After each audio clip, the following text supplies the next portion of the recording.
ನಮ್ಮ ಭಾರತೀಯ ಸಂಸ್ಕೃತಿ ಪರಂಪರೆಯಲ್ಲಿ ಯೋಗ ಬಹಳಷ್ಟು ಮಹತ್ವವಾದ ಸ್ಥಾನವನ್ನು ಪಡೆದುಕೊಂಡಿದೆ.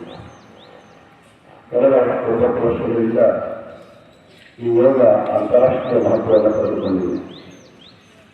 ನಮ್ಮ ಪ್ರಪಂಚದ 180 ದೇಶಗಳಿಗೂ ಬಿಟ್ಟು ಎಲ್ಲ ದೇಶಗಳಲ್ಲಿಯೂ ಕೂಡ ಈ ಯೋಗ ದಿನಾಚರಣೆಯನ್ನು ಆಚರಿಸುವಂತಹ ಒಂದು ವ್ಯವಸ್ಥೆಯನ್ನು ಮಾಡೋದಕ್ಕೆ ನಮ್ಮ ಪ್ರಧಾನಮಂತ್ರಿಗಳ ಒಂದು ಒತ್ತಾಸೆ ಇದಕ್ಕೂ ಕೂಡ ಸಾರ್ಥಕ ಆಗಿರುವಂತಹದ್ದು. ಇವತ್ತು ಪ್ರಧಾನಮಂತ್ರಿಗಳು ವಿಶ್ವಸಂಸ್ಥೆಯಲ್ಲಿ ಎಲ್ಲ ದೇಶಗಳ ಜನರೊಂದಿಗೆ ಅಮೆರಿಕ ದೇಶದಲ್ಲಿ ಅವರು ಈ ಅಂತಾರಾಷ್ಟ್ರೀಯ ಯೋಗ ದಿನಾಚರಣೆಯಲ್ಲಿ ಭಾಗವಹಿಸಿದ್ದಾರೆ. ಮನುಷ್ಯನ ಜೀವನದಲ್ಲಿ ಆರೋಗ್ಯ ಅತ್ಯಂತ ಮುಖ್ಯವಾಗಿರುವಂತಹದ್ದು. ಧರ್ಮಾರ್ಥ ಕಾಮ ಮೋಕ್ಷಾಣಂ ಆರೋಗ್ಯಂ ಮೂಲಂ ಉತ್ತಮಂ ಅನ್ನುವ ಮಾತಿದೆ. ನಾವು ಏನೇ ಚತುರ್ವಿಧ ಪುರುಷಾರ್ಥಗಳನ್ನು ಸಾಧನೆ ಮಾಡ್ತೇವೆ ಅಂದರೂ ಕೂಡ ಅದಕ್ಕೆ ಮೂಲವಾಗಿ ಮುಖ್ಯವಾಗಿ ಆರೋಗ್ಯ ಅತ್ಯಂತ ಅಗತ್ಯವಾಗಿ ಬೇಕಾಗಿದೆ. ಕಾಳಿದಾಸ ಮಹಾಕವಿ ಹೇಳುವ ಹಾಗೆ ಶರೀರ ಮಾಧ್ಯಮ ಖಲು ಧರ್ಮ ಸಾಧನ. ಈ ಶರೀರವೇ ಎಲ್ಲದಕ್ಕೂ ಕೂಡ ಮುಖ್ಯವಾಗಿ ಬೇಕಾಗಿರುವಂತಹದ್ದು. ಹಾಗೆ ಇವತ್ತಂತಹ ಉತ್ತಮ ಆರೋಗ್ಯವನ್ನು ಮನುಷ್ಯ ಯಾವತ್ತೂ ಇಟ್ಕೊಳ್ಳಬೇಕಾಗಿರುವಂತಹದ್ದು. ಇವತ್ತು ನೀವು ಪ್ರಶ್ನೆ ಮಾಡಿದ್ರೆ ಯಾರು ಶ್ರೀಮಂತ ಅಂದರೆ ದುಡ್ಡಿರುವವನು ಶ್ರೀಮಂತ ಅಲ್ಲ, ದೊಡ್ಡ ದೊಡ್ಡ ಬಂಗಲೆಯಲ್ಲಿ ವಾಸ ಮಾಡುವಂತಹವನು ಶ್ರೀಮಂತ ಅಲ್ಲ, ಏನೆಲ್ಲ ಸೌಕರ್ಯಗಳನ್ನು ಇಟ್ಟುಕೊಂಡು ಕೂತಿರುವಂತಹವನು ಶ್ರೀಮಂತ ಅಲ್ಲ. ಯಾರು ದೈಹಿಕ ಮಾನಸಿಕ ಆರೋಗ್ಯವನ್ನು ಕಾಪಾಡಿಕೊಂಡಿದ್ದಾನೆ ಅವನಿಗೆ ಶ್ರೀಮಂತ ಜಗತ್ತಿನಲ್ಲಿ ಯಾರೂ ಇರಲಿಕ್ಕೆ ಸಾಧ್ಯವಿಲ್ಲ. ಏಕೆಂದರೆ ಆರೋಗ್ಯವೇ ಭಾಗ್ಯ ಅನ್ನುವ ಮಾತನ್ನು ನಮ್ಮ ಹಿರಿಯರು ಹೇಳ್ಕೊಂಡು ಬಂದಿದ್ದಾರೆ.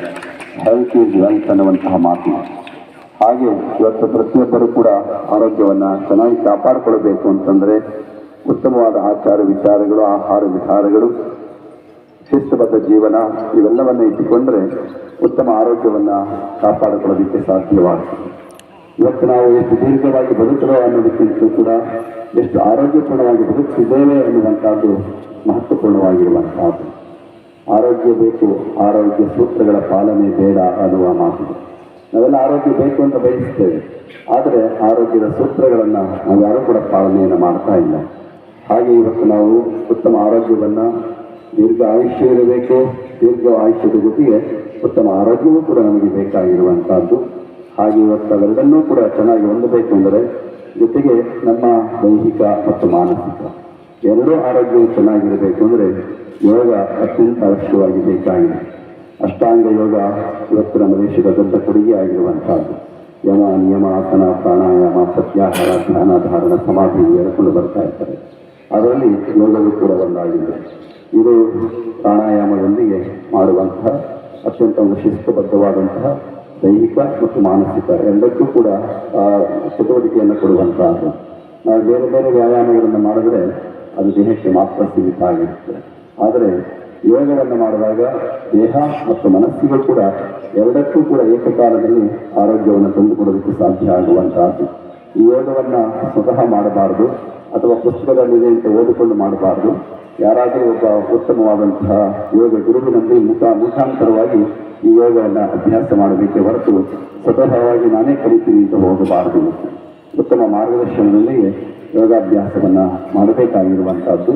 ಹಾಗೆ ಮಾಡಿದಾಗ ಮಾತ್ರ ನಾವು ಉತ್ತಮವಾದಂಥ ರೀತಿಯ ಬದುಕನ್ನು, ಆರೋಗ್ಯವನ್ನು ಕಾಪಾಡಿಕೊಳ್ಳೋದಕ್ಕೆ ಸಾಧ್ಯ ಆಗ್ತದೆ. ಹಾಗೆ ನಿಮಗೆ ಕಳೆದ 2-3 ದಿವಸಗಳಿಂದ ಈ ಶಿಬಿರದಲ್ಲಿ ಪಾಲ್ಗೊಳ್ಳೋದಕ್ಕೆ ನಿಮಗೆ ಅನೇಕ ತರಬೇತಿಯನ್ನು ಕೊಟ್ಟಿದ್ದಾರೆ. ಅವೆಲ್ಲವೂ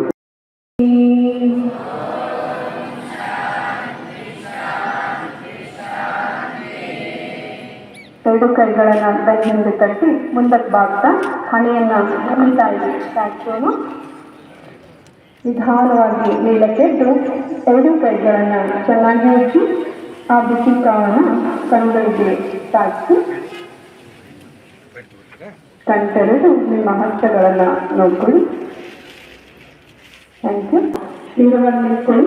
ಮೊದಲಿಗೆ ಕುತ್ತಿಗೆ ಮತ್ತು ತಲೆಯ ಒಂದು ಭಾಗಗಳಲ್ಲಿ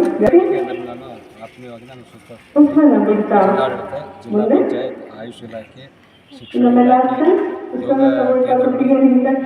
ಇಲಾಖೆಗಳಿಂದ ಈ 9 ಅದೇ ರೀತಿ ಎಡ ಮತ್ತು ಬಲಭಾಗಕ್ಕೆ ನಮ್ಮ ತಲೆಯನ್ನು ಬಾಗಿಸೋಣ. ಈಗ ಎಡಗಡೆಗೆ ತಲೆಯನ್ನು ಬಾಗಿಸಿ ಸ್ಲೋಗನ್ ಅಂದ್ರೆ ಧ್ಯೇಯವಾಕ್ಯ ನಿಮ್ಮ ಎಡಕ್ಕೆ ಮಾಡಿ ಮನೆ ಅಂಗಳದಲ್ಲಿ ಯೋಗ ಅಂತೇಳಿ ಈ ಕಾರ್ಯಕ್ರಮ ನಿಮ್ಮ ಎಡಕ್ಕೆ ಮಾಡಿ. ಆಚರಣೆ ಮಾಡ್ತಾ ಇದ್ದೇವೆ. ಈ ಒಂದು ಆಚರಣೆಯಲ್ಲಿ ಈಗ ಬಲ. ಇಲಾಖೆಗಳು ಭಾಗವಹಿಸಿವೆ. ಸಿದ್ಧಗಂಗಾ ಎಡ. ವಿದ್ಯಾರ್ಥಿಗಳು, ಸಾರ್ವಜನಿಕರು ಹಾಗೆ ಬಲ. ಯೋಗ ಪಟುಗಳು ಬ್ರಹ್ಮಕುಮಾರಿ ಅವರು ಇಲ್ಲಿ ಭಾಗವಹಿಸಿದ್ದಾರೆ. ಎಡ. ಸುಮಾರು ಅಂದಾಜು 1 ಬಲ. ಸಾವಿರ ತನಕ ಜನಸಂಖ್ಯೆ ಆಗುತ್ತೆ ಇಲ್ಲಿ ಯೋಗ ಮಾಡ್ತಾ ಇದ್ದವ್ರದ್ದು. ನಿಲ್ಲಿಸಿ. ವಸುದೈವ ಕುಟುಂಬಕ್ಕಂದ್ರೆ ಇಡೀ ಜಗತ್ತೇ ಒಂದು ಸಣ್ಣದಾಗಿ. ಈ ಒಂದು ಭಾವನೆ ಇದೆ. ಹಾಗೂ ಬಲದಿಂದ ಯೋಗ ಎಡಕ್ಕೆ ಒಂದು ಅಂದ್ರೆ ತಿರುಗಿಸುವಂಥದ್ದು, ನೋಡುವಂಥದ್ದು. ಸಂಪತ್ತಿಗಿಂತ ನಿಮ್ಮ ಬಲಗಡೆಗೆ ನೋಡಿ. ಅಂತಾರೆ. ಆ Turn your right ಕಾರಣದಿಂದ side. ಶರೀರ ಮಾಧ್ಯಮ ಆರೋಗ್ಯ ಈಗ ಸಾಧನ ಅಂತ ಎಡಗಡೆಗೆ. ಒಂದು ಈ ಒಂದು ಬಲ. ಲೈಫ್ ಸ್ಟೈಲ್ ಎಡ. ಚೇಂಜ್ ಆಗೋದ್ರಿಂದ ಬಲ. ಬದಲಾವಣೆ ಸುಮಾರು ಕಾಯಿಲೆಗಳು ಬರ್ತವೆ. ಅದರಲ್ಲಿ NCD ಕಾಯಿಲೆ ಎಡ. ಜಾಸ್ತಿ. ಆ NCD ಕಾಯಿಲೆಗೆ ಬಲ. ಮದ್ದುಗಳನ್ನು ಮಾತ್ರ ನಾವು ಗುಣಪಡಿಸಲು ಸಾಧ್ಯ. ಎಡ. ಸ್ಟ್ರೆಸ್, ಸ್ಟ್ರೇನ್ ಬಲ. ಇಂಥವೆಲ್ಲ control ಎಡ. ಸಾಫ್ಟ್ ಹಾಕಿ ನಿಲ್ಲಿಸಿ. ಈಗ ನಿಧಾನವಾಗಿ ರೊಟೇಷನ್ ಕೊಡೋಣ. ಕುತ್ತಿಗೆಯನ್ನು ಮುಂದೆ ಬಾಗಿಸಿ ಇಲ್ಲಿಂದ ಎಡಗಡೆ, ಎಡ, ಹಿಂದೆ, ಬಲ, ಕೆಳಗೆ. ಅದೇ ರೀತಿ ಉಲ್ಟಾ ಮಾಡೋಣ. ಎಡ, ಕೆಳಗೆ. ವಿಶ್ರಾಂತಿ. ಕಣ್ಣುಚ್ಚಿ ಒಂದು ಕ್ಷಣ ನಿಮ್ಮ ಕುತ್ತಿಗೆ ತಲೆ ಭಾಗಗಳನ್ನು ಗಮನಿಸ್ತಾ ಇರಿ. ಈಗ ಭುಜಗಳಿಗೆ ವ್ಯಾಯಾಮ ಮಾಡೋಣ. 2 ಕೈಗಳನ್ನು ಭುಜದ ಮೇಲಿಡಿ. ಕೈಯನ್ನು ಮುಂದಿನಿಂದ ತಿರುಗಿಸಬೇಕು. 2 ಕೈಗಳನ್ನು ಉಸಿರು ತಗೊಳ್ತಾ ಮೇಲಕ್ಕೆ, ಉಸಿರು ಬಿಡ್ತಾ ಹಿಂದಿನಿಂದ ಕೆಳಗಡೆ. ಉಸಿರನ್ನ ತಗೊಳ್ತಾ ಮೇಲೆ, ಉಸಿರನ್ನ ಬಿಡ್ತಾ ಕೆಳಗೆ. 1 2 3 4 5. ಈಗ ರಿವರ್ಸ್ ಮಾಡೋಣ. ಉಲ್ಟಾ. ಹಿಂದೆಯಿಂದ ಉಸಿರು ತಗೊಳ್ತಾ ಕೈ ಮೇಲಕ್ಕೆ ಹೋಗ್ಲಿ, ಮುಂದೆಯಿಂದ ಕೆಳಗಡೆ ಬರಲಿ. 1 2 3 4 and 5. ನಿಲ್ಲಿಸಿ. 2 ಕಾಲುಗಳನ್ನು ಕೂಡಿಸಿ ನೀರುವಾಗಿ ನಿಂತ್ಕೊಳ್ಳಿ. 2 ಕೈಗಳನ್ನು ಭುಜದ ನೀರುವಾಗಿ ಚಾಚ್ಕೊಳ್ಳೋಣ. ಇಲ್ಲಿಂದ ಟ್ವಿಸ್ಟಿಂಗ್ ಮಾಡೋಣ. ಬಲಗಡೆಗೆ, ನಿಮ್ಮ ಬಲಗಡೆಗೆ, ನಿಮ್ಮ ಎಡಗಡೆಗೆ, ಬಲಗಡೆಗೆ ಹಿಂದಕ್ಕೆ ತಿರುಗಿ.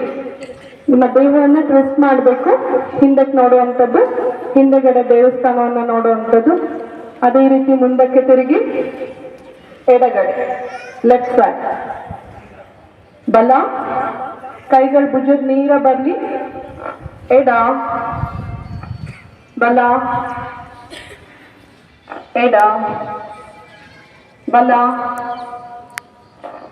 ಎಡ, ಬಲ, ಮಧ್ಯ ಸ್ಥಿತಿ, ರಿಲ್ಯಾಕ್ಸ್. ಕೈಗಳನ್ನು ಕೆಳಗಿಳಿಸೋಣ.